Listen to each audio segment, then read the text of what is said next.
And now I am excited, so excited to kick off today's event, From Aspiring to Inspiring Fearless Leadership, sponsored by Netskope. Now, for those who don't know, Fairygodboss is the largest career community for women. Millions of women visit Fairygodboss for career connections, jobs, community advice, hard to find intel about how companies treat women, and virtual events just like this one. So we are thrilled to be joined today. Enough about me and enough about Fairy Godboss. Let's talk about Netskope and let's talk about Sandhya Gopalan, Vice President and Chief of Staff of Engineering over at Netskope. So Sandhya, would you please just take a few minutes to introduce yourself? We'd love to hear what's going on in your life personally, professionally, and what you do in your role today at Netskope.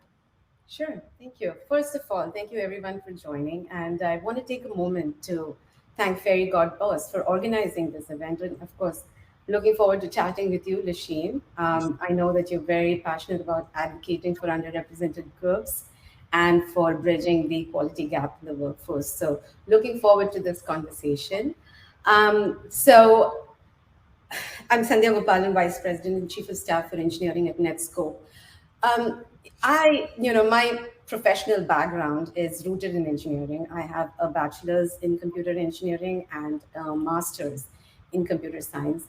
Throughout my technical career, I've played various roles in various positions. And at my current role in Netscope, at the risk of oversimplification, it revolves around three things. One is developing and continuously enhancing the operating system of the organization or the organization's machinery such that it's functioning smoothly, facilitating and fostering collaboration among teams and leaders, and lastly, just removing the amount of ambiguity within the organization. On the personal side, I would say, I believe there are three things or three mindsets I would see that have played a very pivotal role in bringing me to where I am today. One is being brave, just being really tough and being resilient when circumstances, either personal or profession, are really hard. And I believe it's this courage that has helped me to where I am today. Next is, I would say, being ambitious. Growing up in a very modest middle class family, my sister and I, we weren't blessed with like abundant resources. But what we were blessed with was amazing parents who taught us to dream big and, take risks and work really hard. I still carry that ambitious spirit within me. And finally, being authentic. I strive to stay true to myself. Like Dr. Seuss says, right? Like, why try to fit in when you can stand out? I embrace standing out. I find pride in staying true to my values and, being authentic to myself. So that's a little bit about myself, and I'm looking forward to the rest of this discussion. I love that so much, Sonia. I'm already getting the goosebumps, and I know our audiences as well. It is so pivotally important for me to to stand out as well. So I love that we share that mindset. I think that the folks on this call are going to get so much out of this just by seeing that that's the frame of mind that you have. They're going to learn so much from you. So again, thanks so much. And I'm so excited about the discussion. And for those who are just tuning in, by the way, I would like to remind everyone that we will be answering questions that come directly from you. So please submit your questions on the chat on the right of your screen, and we will do our best to respond to as many as we can. And until we get to there, I have some questions. So Sandhya, first off, we're here today to learn about becoming a fearless and inspirational leader. I'd love to start off by asking, can you share a personal story about a time when you had to overcome fear or doubt in your leadership role?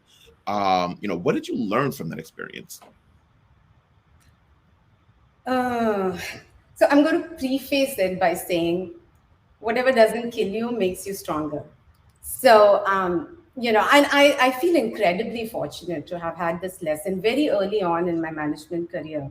and internalize this lesson as well, right? So after studying for a few years here and working for a few years in the United States, my journey led me back to India, and I was working in a moderately complex project. I was in a comfortable position until one of my bosses, my previous bosses, reached out to me and he told me about this burning project that he thought I would be a good fit. And but he also told me that if I did take it up, it is not going to be easy.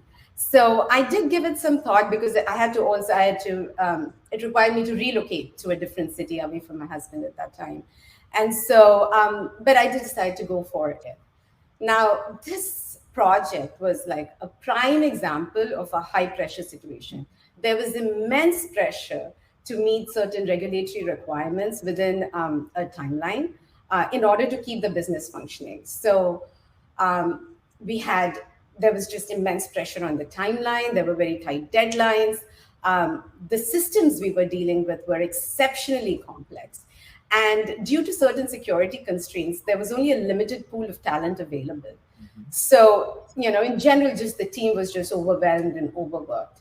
Now, I joined the project, and as we started hitting milestones and as deadlines started showing up and we were missing deadlines, doubts started to creep in me whether this is something that I will really be able to do, whether I will be able to manage this project, and whether I can turn this around.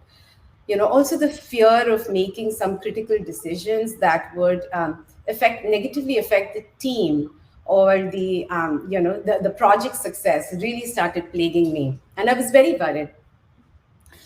And I would say that it was, I think, one of those worrying sessions where I realized that having this fear and doubt is probably natural because it meant that I cared. I cared for the project success and I cared for the well-being of the people and the team on the project. So rather than concealing these my fears and doubts, I kind of reached out to the team and I told them, this is what I'm feeling. This is where I feel we are going to fail.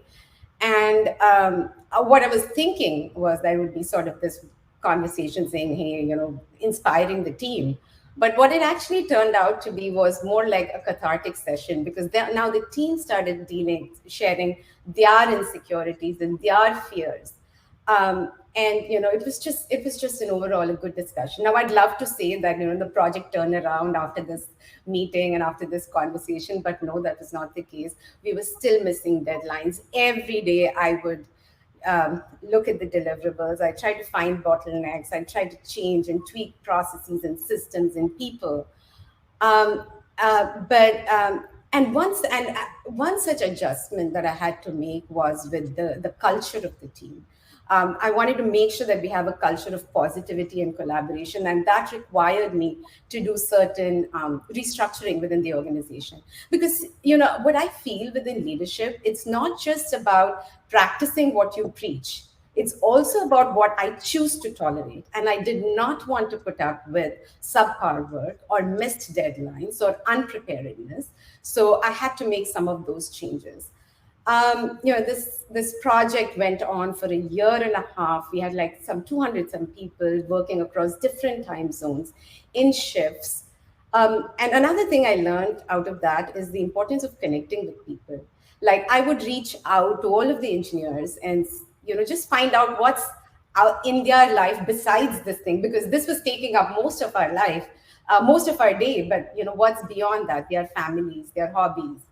And I'm still in contact with many of them, actually. Many of them have now become leaders and managers themselves.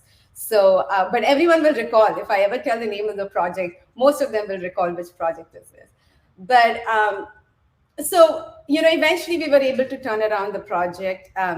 But I think, the point I want to make, the reason I shared this story and I took time to share this story is because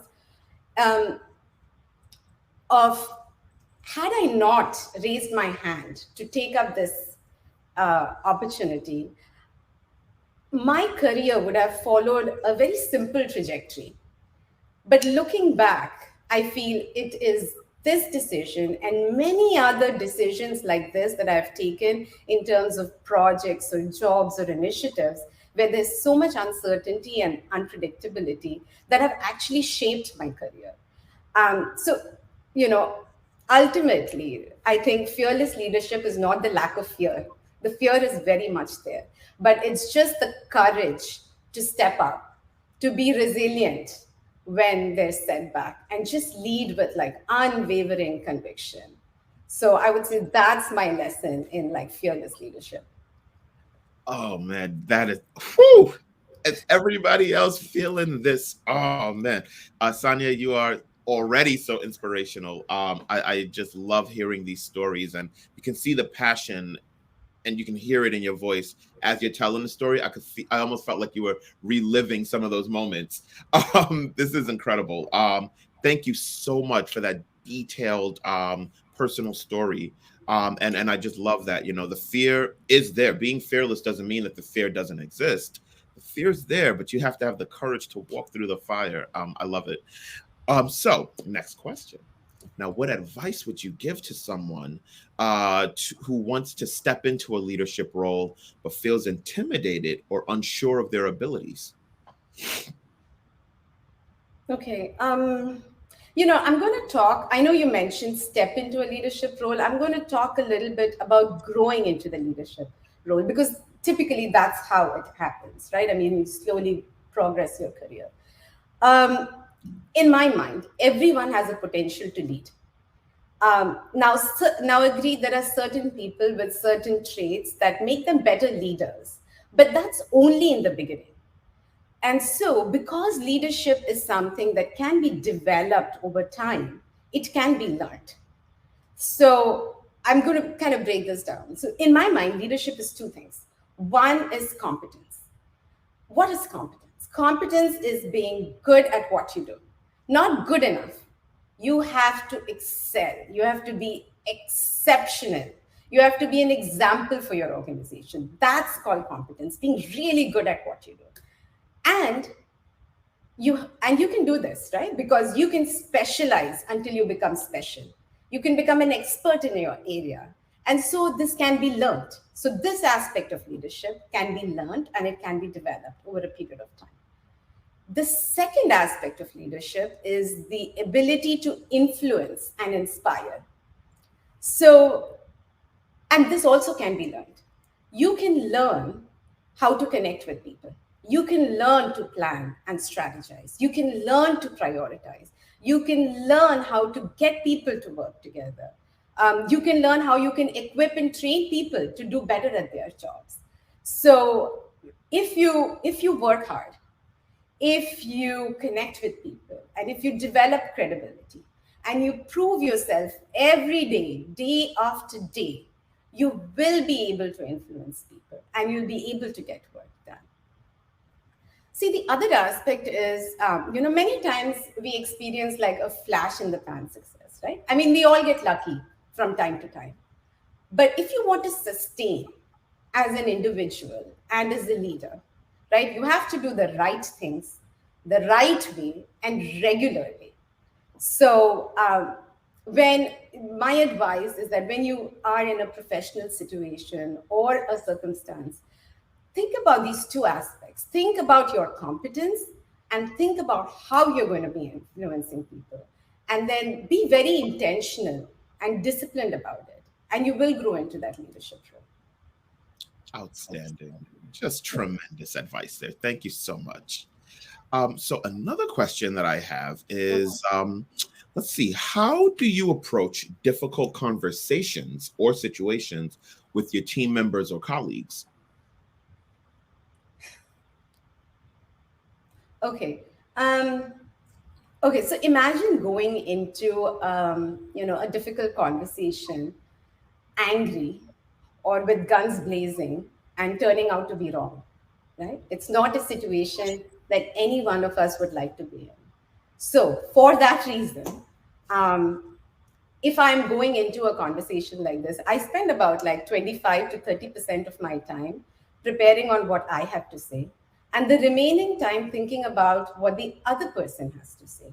See, many times, right, as humans, we tend to judge ourselves by our intentions, but we tend to judge others by their actions. Mm. and we overlook what the intentions of the other person may have been. So I really like to take this time to first prepare. Um, and then, so going into this conversation, right? The first thing I like to do is I lead with evidence, like facts. I don't like to be vague or use secondhand reports, no thoughts. I don't like to associate motives because then that just makes the other person defensive. I like to talk about how that behavior or situation is negatively affecting either the team or the organization. Now, once I've said my side, right, I'm genuinely interested in what the other person has to say, Mhm. because like to be able to set things right, I need to see things right, and it may have very well been that I may have misunderstood something, I may have made an assumption, or I may have missed a certain piece of information that was very important. So I like to understand the other perspective. Um, and then, the next part of this conversation, or these difficult conversations, is underscored by two things. One is whether the team or the individual can change. What I mean is whether they have the knowledge, the skill set, the ability to change. The second is whether the team or individual wants to change. And this is the attitude, whether they have the attitude to change. So if they have the latter, right, if they have the attitude to change, irrespective of whether they have the skill or the knowledge, then I can show them, hey, this is how we can change. This is our, this is the journey we will take. And you get to be a leader in that sense. But if they don't have the attitude to change, then it's a critical decision point, right? Do you want to give another chance? If I want to give another chance, then it is about talking that, about the behavior or the situation and saying this is the change expected, Mhm. and if you want to continue to be on the team, and this is how we can drive accountability, this is how I'll hold you accountable, and this is how you can hold me accountable. So, these difficult conversations are really hard. They're hard for a reason. So, but it also gives you an opportunity to connect with people and understand perspectives. So, my advice is just approach these conversations with a lot of respect, empathy, and a commitment to finding a common ground. Not to be right, but you shouldn't go and saying that I want to be right, but I want to find a common ground. That's the attitude for these conversations. I love that. I love that. It is something that I think that everyone definitely needed to hear, because that's one of the hardest parts about being a leader, right? Is having those difficult conversations and having the correct mindset. I love the part where you said, if they have the want, the willingness to change, then that's something you can work with more so than if they have the skill set or the, necessary qualities to change. But if they want it, we can work with that. That's so important and so critical. And I'm just really happy that you think that way, because a lot of leaders sometimes don't. And it gets them into a lot of hairy situations. But it seems like you've mastered that little nuance there. Amazing. Let's see here.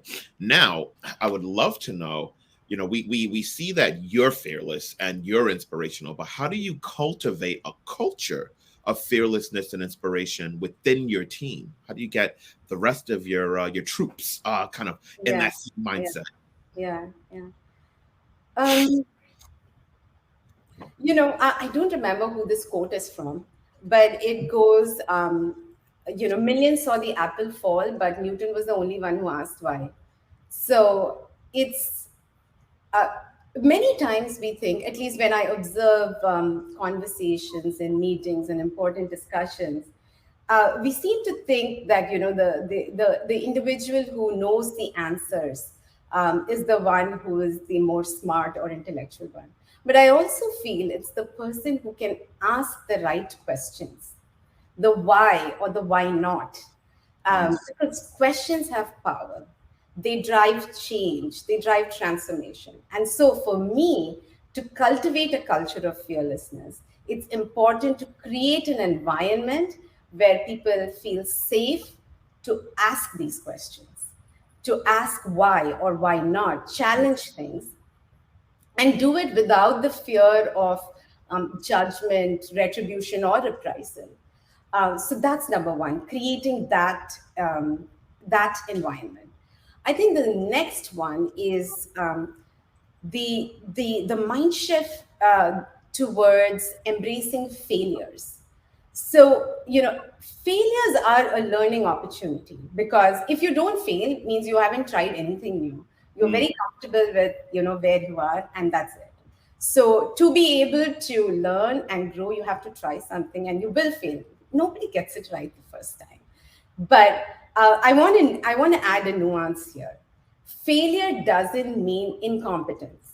Failure doesn't mean missing deadlines, or being unprepared, or doing a sloppy job and then saying I have failed. So as a leader, you have to be very cognizant on what failure are we talking about, because there's a line between just incompetence and then trying something and failing out of trying. So that nuance is very important for me.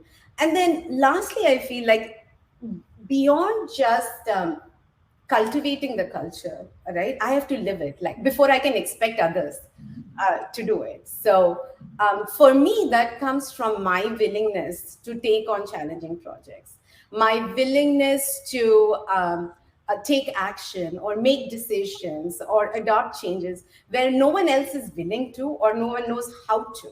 So, sometimes I've succeeded, other times, I've just learned.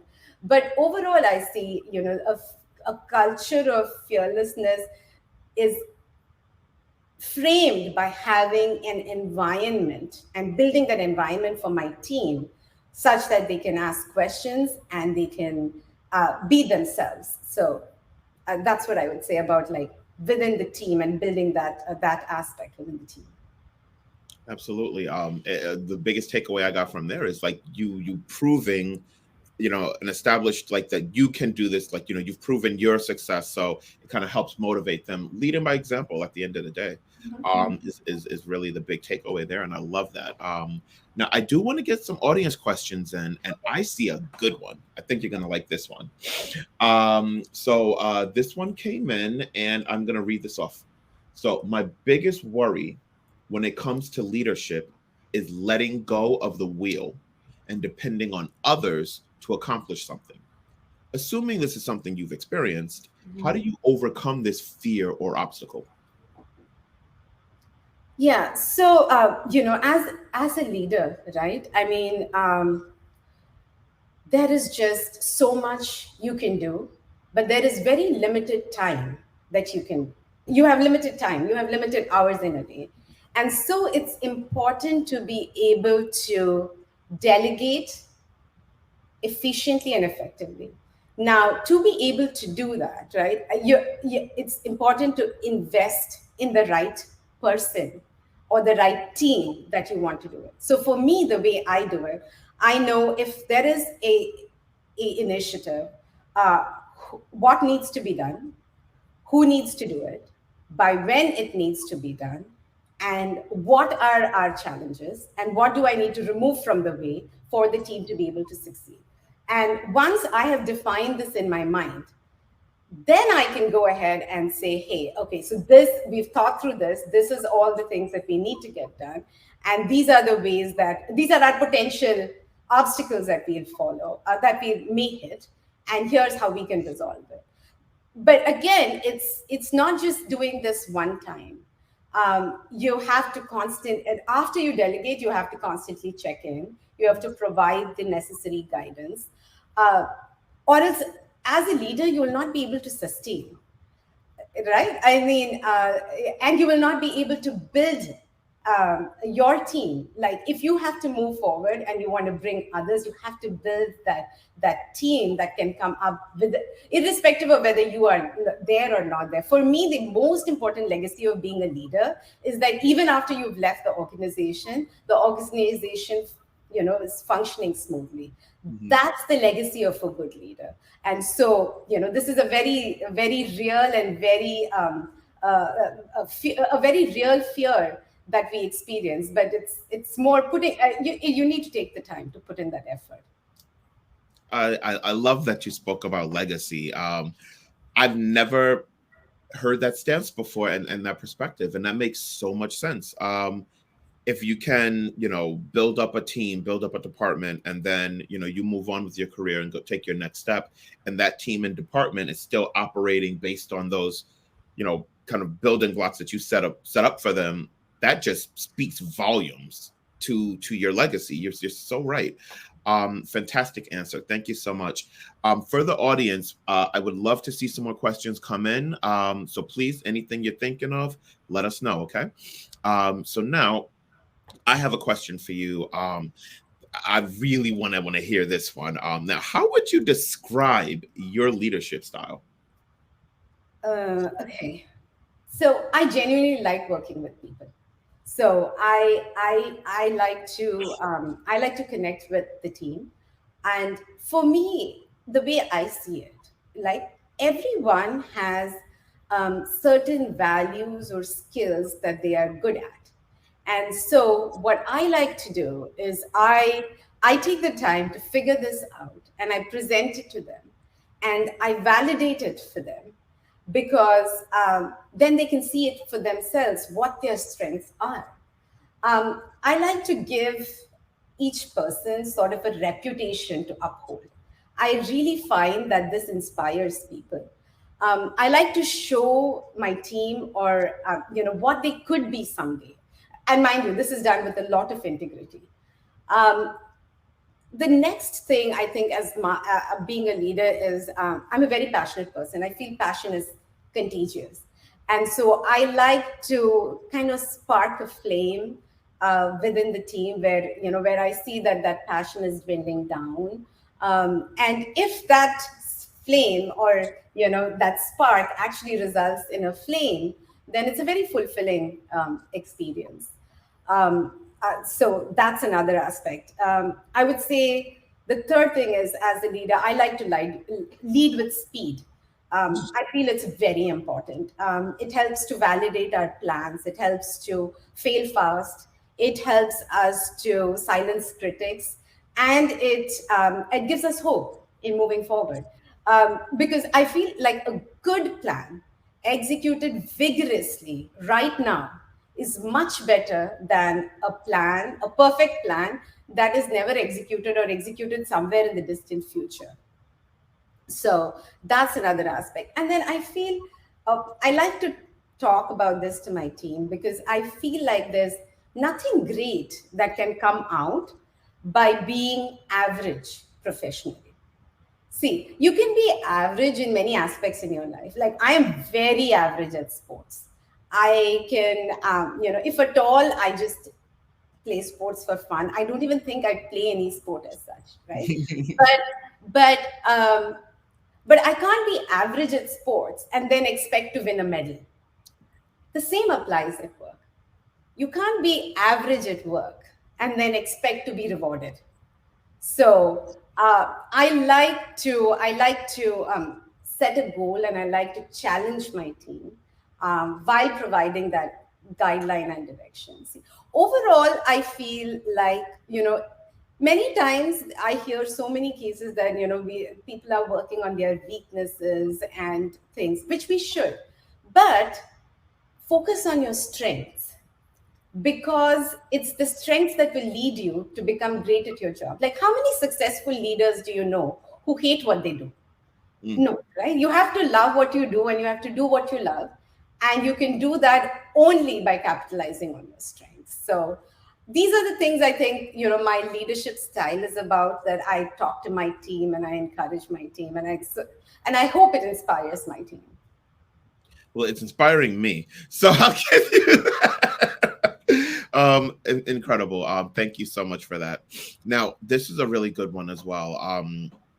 Because as we're having this conversation, one thing I'm picking up is that you are focused, laser focused at being a fantastic leader and making sure that your team is up to par. So I have to wonder, and I'm sure everybody else is wondering, how do you maintain a work-life balance while also being an effective leader? Okay, this is interesting because I'm going to talk not just about work-life balance, but I think how can I sustain? Hmm. This is about sustainability, right? The reality is being a leader, right? Whether it's of a team, a department, or an organization, is hard. It and it takes time. Like sometimes I do feel discouraged. I do feel demotivated. I am tired. And the other thing is, the more you lead, the more you succeed. The more you succeed, the more people expect from you. So it can get very, very tiring.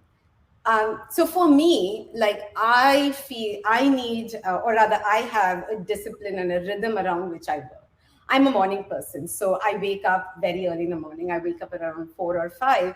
There are days I wake up at like 1 or 2 in the morning, and if I do, like, I don't generally don't go back to sleep. I take that time to kind of reflect on where I am, what I'm doing, irrespective of the turbulence around me. Like just things, no matter how hard they are, just for me, right? What am I doing? Is it fitting into the big picture? Does it have a sense of purpose? And I find this is very valuable for me because it kind of energizes me for the rest of the day.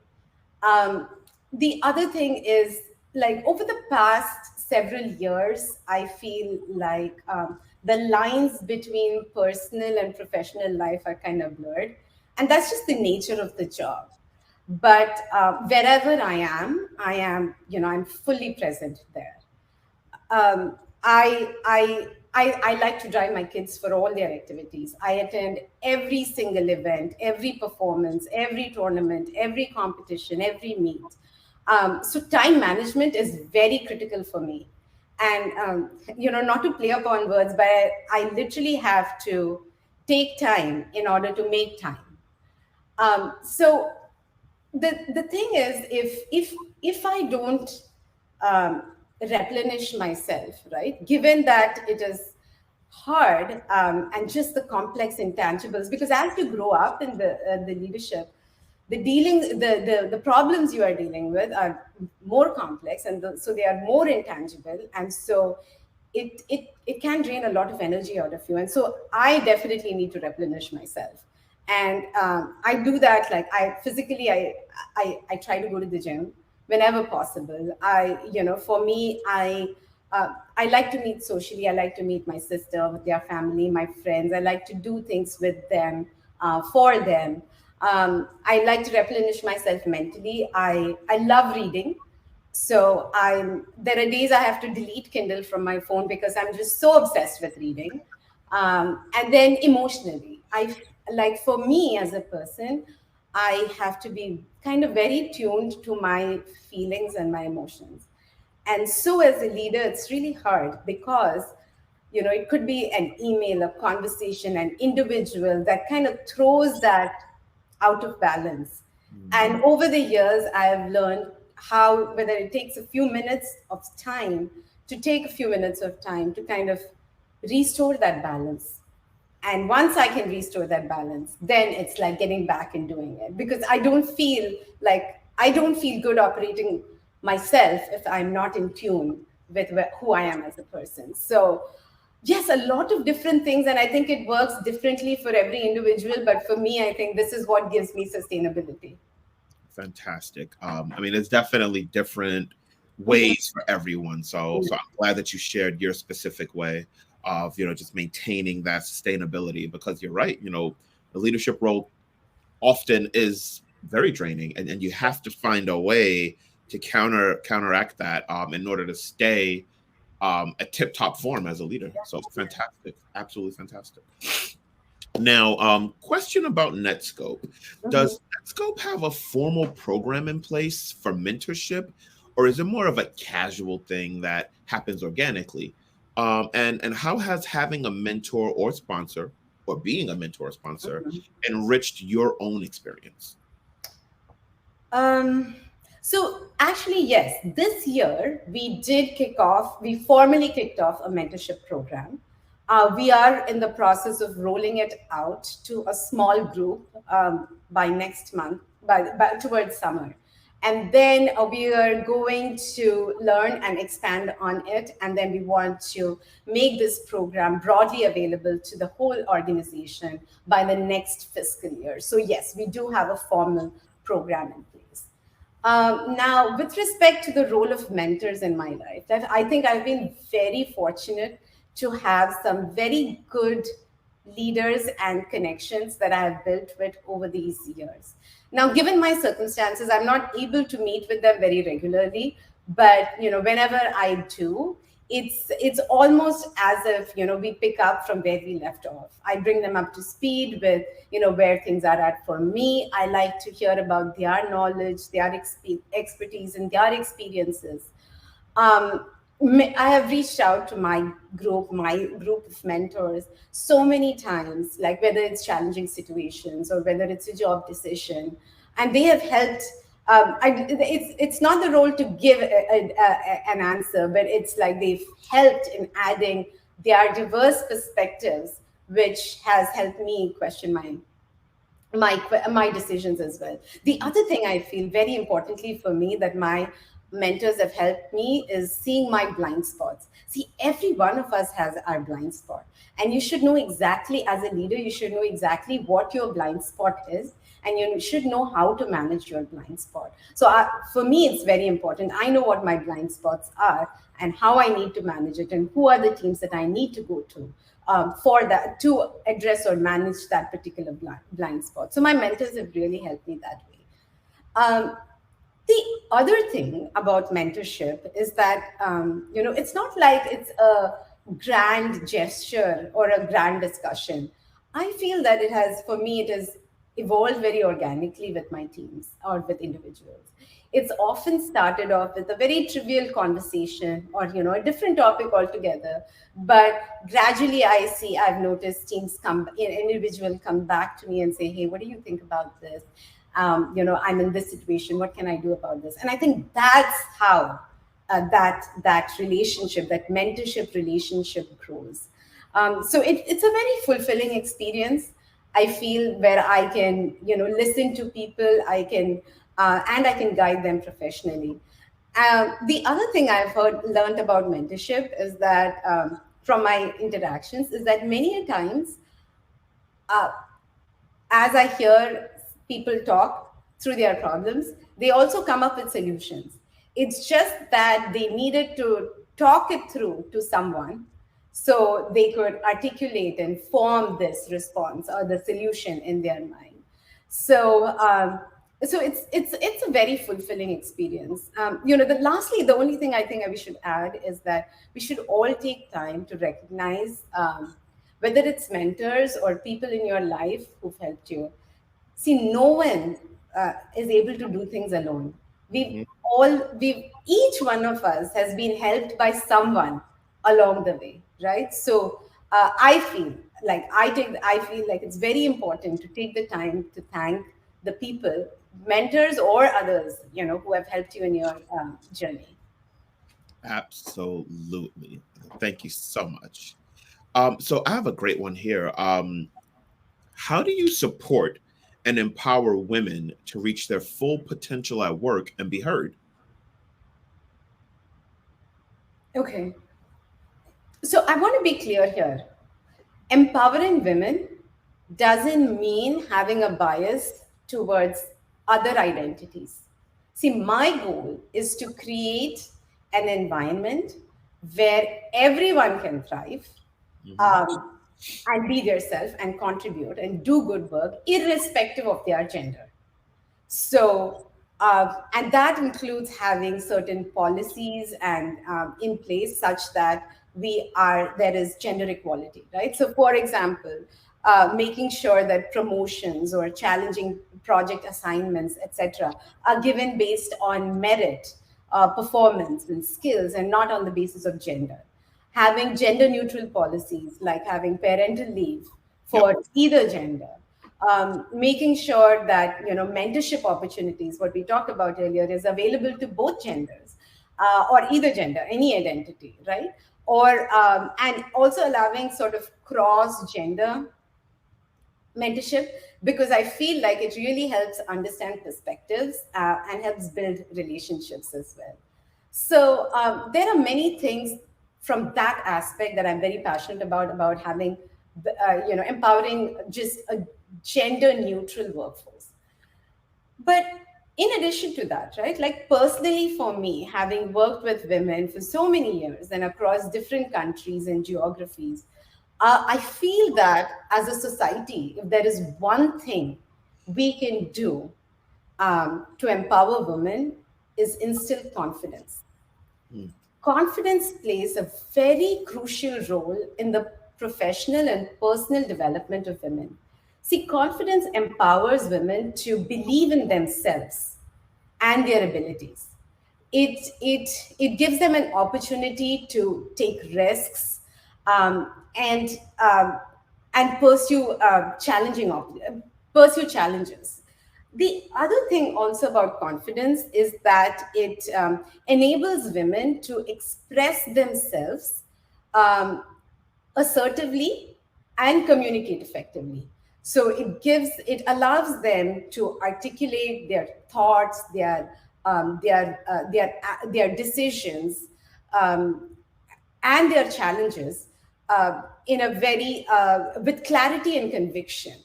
So confidence helps that, right? And it also helps when you're facing challenges. And another thing is that it helps to establish boundaries. So for me as a leader, right, I feel responsible for setting the standards on being confident. I feel responsible to be confident and not fear failures. I feel confident. I feel responsible to live it. Show the team how to defy social expectations, how you can break the glass ceiling, how you can pursue paths that may not have been traditionally taken, right? Um, if women are confident, like confident, how do I say this? It allows women to empowers women to be excellent role models, especially for the younger generation. So there's not one thing I can say that is, about the entire organization and just about women empowerment, but this one very small aspect is something that is very close to my heart with people whom I deal with, young children, and even my team, that, just learn to be confident and the rest will fall into place. so true. Confidence is such a secret weapon that people underestimate. But once you have the confidence and you bet on yourself and you believe in yourself, you become almost unstoppable. All you have to do then is just prove all of the stuff that you feel about yourself. Amazing, amazing. So, really good question here. You mentioned authenticity earlier on in the call, and I'm curious, and I'm sure everyone else is curious. How do you stay authentic and true to yourself while also balancing the expectations and demands of your leadership role? Yeah. Uh, Staying authentic while balancing the needs of the leadership role is hard, but it is also very important. So, what is authenticity, right? Very simply put, it's actually just being comfortable in your skin, in your own skin. And for me, that authenticity, I can describe it in three ways. So, like for me, one is the impacts that I can make for me is not drawn from a position or a title, but it is based on the connections I have with people and from those the authentic relationships, right? So I feel very strongly about treating people with kindness, taking the time to connect with the team. I would rather not have team people reach out to me, but I like to reach out to people. I like to reach out to the team, communicate my vision, and then seek out opportunities. Um, and see, the thing with leadership, and this is very important in being authentic, right? If you allow others to kind of put you on a pedestal, and you minimize talking about your failures but only accentuate your success, then it creates a gap between you and the team, right? So I feel in bridging that gap, I feel very strongly about bridging that gap. And that gap can be bridged only by being true about the failures and shortcomings that I have faced and I have experienced. And that's another aspect of, even being authentic even in a leadership role, right? Because it fosters trust and relatability. People will care for you if you care about them. Yeah. And so it's important to being yourself, in that aspect. If you come across as, if that's not your thing, then you're just going to come across as being phony, if you try to do that. The other thing I really want to talk about here is, many times I've seen that authenticity is muddled with rigidity. That is, being authentic means that you have a very fixed mindset, or you're very rigid about doing things a certain way. That is not true. Flexibility and adaptability can coexist with authenticity. See, being authentic means being adaptable, Hmm. adapting, growing, and embracing challenges while staying true to your own beliefs and principles. So, being an authentic leader requires definitely some self-awareness and self-reflection on what are the principles that you want to embrace and project to the team, and then staying true to that. Yep. Absolutely. So this has just been such an inspiring, just hour, and I'm loving all of this so much. I want to switch gears just a teeny tiny bit, because at Fairy God Boss, we do have a tradition of Mhm. asking our panelists the following. Now, what we've observed is that typically, so don't shoot the messenger here, but what we've observed is that women don't always feel comfortable enough bragging or taking ownership of all the amazing things that they achieve. Mhm. So I would love if you could share with us an accomplishment, whether it be personal or professional, that you're most proud of. Okay. So I'm going to talk about. I'll share actually a personal story.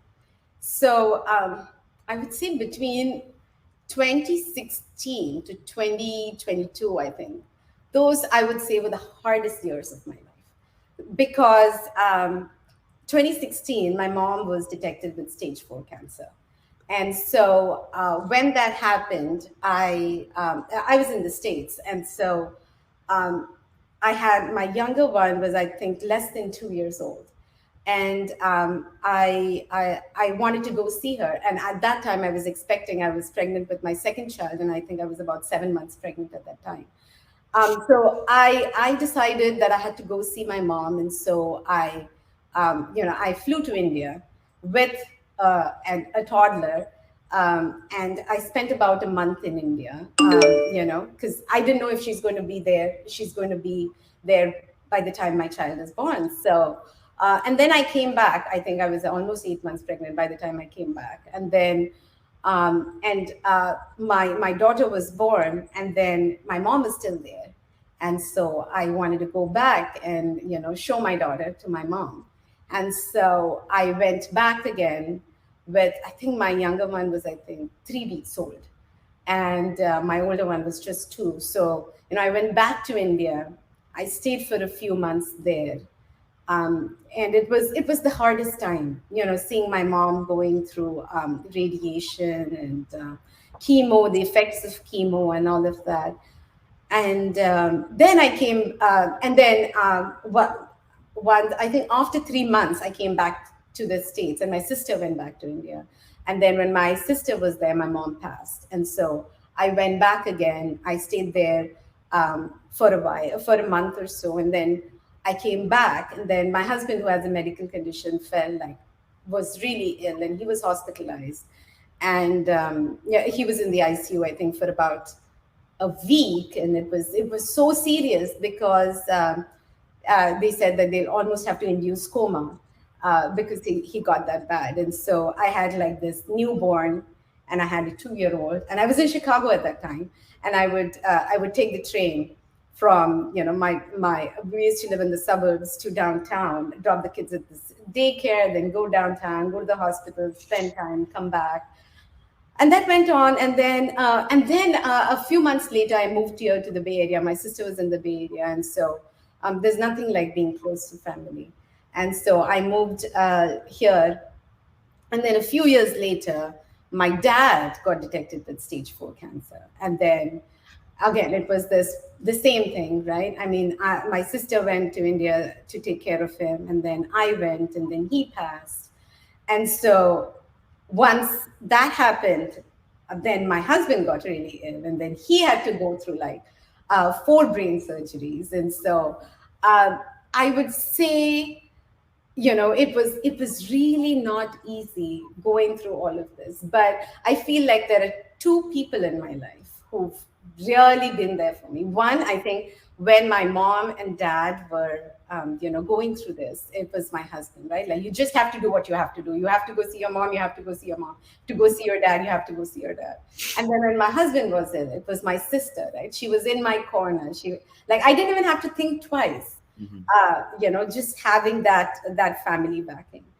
But in the midst of all this, there was also work, and there was also being able to, meet deliverables and meet team expectations and being there for the team, and doing your job. So the reason I shared this story is that we all have something going on in our lives. It could be personal or professional, but the only I feel, for me, my only mantra has been just keep moving forward. Like, do not overthink. Think enough, but don't overthink, and then just keep moving forward. And yeah, and the other thing, I think I touched upon this, right? The more you do these things, the more you learn how to do it better, Yeah. and the better you get at it, and the better you are in leading, as well as just in handling difficult situations.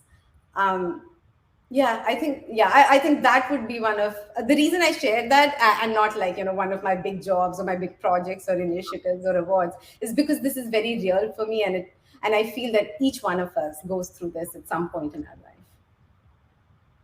I understand. Wow. Thank you for going so deep, so real, so personal. I'm sure everyone here appreciates you opening up on that level. I wow. And here you are. You still stand tall, and you are still a very inspirational leader. And even one of your team members was on the is in the group, and they sent a little message, mentioning that it's a pleasure working with a powerful leader like you every single day. It's a treat. Um, so definitely your legacy is shining on here. It looks like we have enough time for maybe one more audience question before we wrap up. So I'm going through them, and I think the one that I think might hit the best for the entire group would be this one. This is a good one. How do you protect your energy as a leader, especially during difficult or draining projects, so that you can continue to give to your team? How do you balance giving them what they need in terms of support and guidance while not creating an environment where they're draining you of your own resources? I would say number one is communication. you know uh, I really feel that a lot of things would be simpler if people just communicate with each other. So for me, especially when it's a challenging project and it's a draining project, just having that daily connect on where things are, what's going on, what's blocking, or what help do you need. I think that having that communication channel is super important, and it helps take away all the fuzz around it, right? Because, or else, everyone's just having an assumption about how things are going, or what we know or what we don't know. But if you can create a framework within that, your operating environment, where there is a forum for communication, wherein, one, there could be just like daily updates, or two, when there is a real escalation, hey, we need everyone, all hands on the deck, to manage an escalation like this. So having that balance of communication and making sure everyone in the team is aware of that, can definitely help take away all much of the stress that's involved in driving these projects and initiatives and people. That's one. And two is small wins, making sure that small successes or big successes are celebrated. Or, you don't need a grand celebration, but an acknowledgement, because it helps people and it helps each one of us to keep moving forward.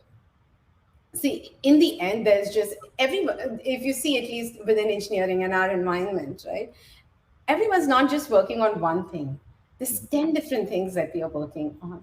And so when you can prioritize and build that framework around communication, it's much easier to deal with, and make things clear. And that helps really to remove the fuzz and make things clear. So I would say that's how I can protect my resources and energy.